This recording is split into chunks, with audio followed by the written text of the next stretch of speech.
So I was thinking about the twin flame journey and the fact that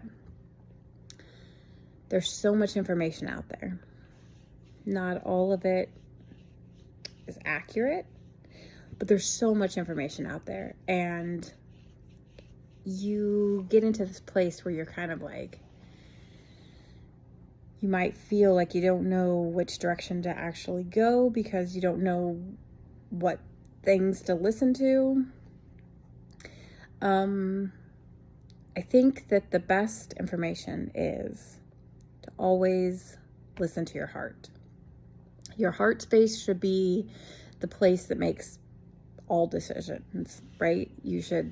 Life decisions, career decisions, home decisions, anything that you're struggling with. The struggle is the mental, right? It means that you're stuck in your head. So when you get out of your head and into your heart and you listen and you feel and you say, what actually brings me joy?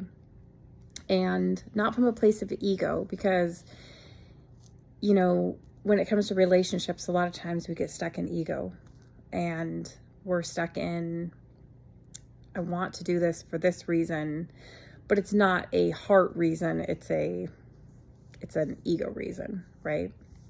And so once we drop into the heart and we listen and we feel what sounds right for us, sometimes you can take bits of the information and sometimes you can do what resonates with you and what really sits with your heart, right?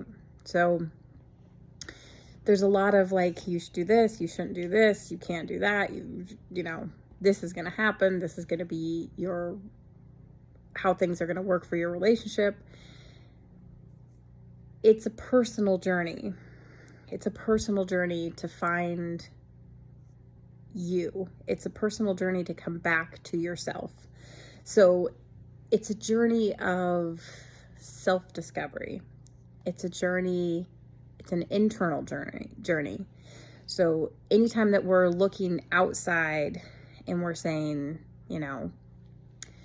give me information, I want to know, that's an external verification.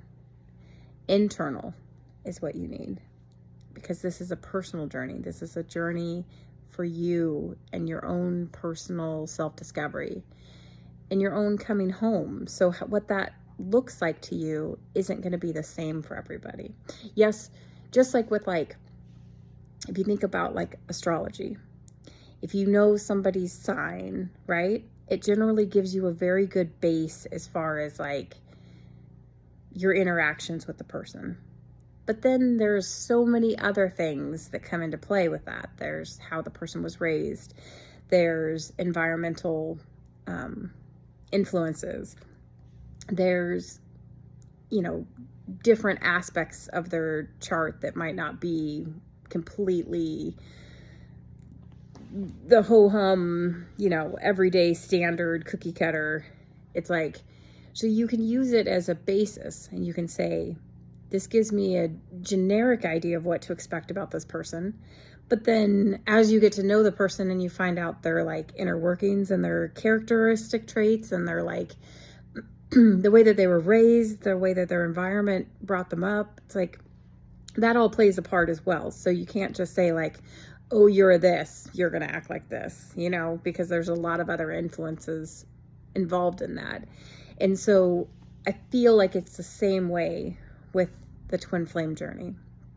You take the base of it and you understand the base concept of it. But the rest of it is your personal experience. It's your personal journey. And it's one that involves you doing a lot of self-discovery, finding out what your ego is telling you to do, finding out what your heart is telling you to do, and understanding that your heart space is where you need to get back to. It's you showing yourself love and you being the person that you're seeking. It's you. It's not like self-mastery, but it's you coming back to yourself. And so just, I know that I said that the multiple different ways to say the same thing over and over and over again. But if you just understand that not all of the information out there is going to be the information that's going to work for you in your relationship with yourself, right? So it is more personal, and it is something that, as long as you are truly being honest about where your heart leads you and what your heart is telling you to do, your heart, not your ego, then the rest of it will fall into place. And the universe plays such a big role in, I mean, they're like the conductor, right? The universe is definitely steering things, and how you respond to the interaction with the universe is, again, what sits with your heart and your own personal journey. So just be wise about what you take in and what you treat as like gospel, and just know that some things may not fit with your specific journey. Okay? I wish you all love and happiness. Thank you.